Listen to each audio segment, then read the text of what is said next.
Okay, so we're going to be interviewing some AP Lang alumni students and asking them some questions about the AP test from last year.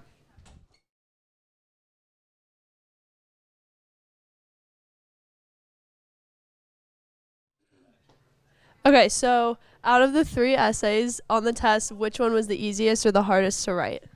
I think that the synthesis was the hardest to write, and honestly, I think the argument was like the best to write for me because I know what I think I know what I'm talking about, and I can say a lot of stuff from the heart. Okay, so first, which essay was the easiest or hardest to write out of the three? I would personally say the rhetorical analysis was the easiest. I think it's like the most structured. Um, but for me, I think the synthesis was the hardest. Yeah, it took a lot of like thought. Yeah. Okay, so which essay out of the three did you think was the easiest or the hardest?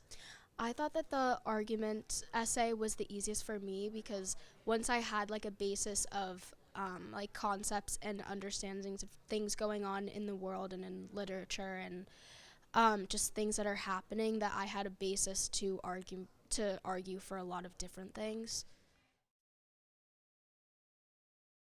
Okay, so out of the three essays, which one did you think was the easiest or the hardest? I thought the easiest essay was the argument essay because you can kind of write about anything at all.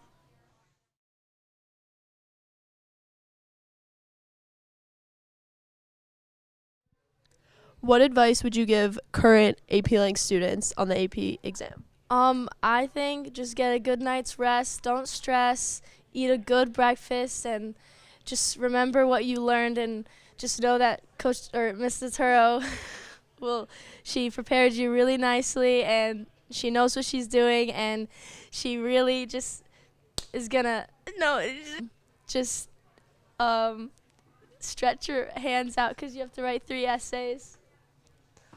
My boy Tyler. Yeah. Okay, so what advice would you give the current AP Lang students on the AP exam? So I would personally advise to manage your time well. I think on the exam, it's just important to write down like what first comes to mind. So I think definitely just writing concisely, very clearly. Okay, so what advice would you give the current AP Lang students on the AP exam? The advice that I would give is just not to spend too much time worrying about the essays when you do all three of them because it's already going to take a long time to finish and you don't exactly have the most amount of time to write them regardless. So just to kind of get something down even if you don't feel entirely confident about it and then move on. What advice would you give the current AP Lang students about the AP exam? My advice would be to get a good night's sleep before, have a good breakfast, and drink some water during the test because your hand starts to hurt, so distracting yourself with something else is really helpful.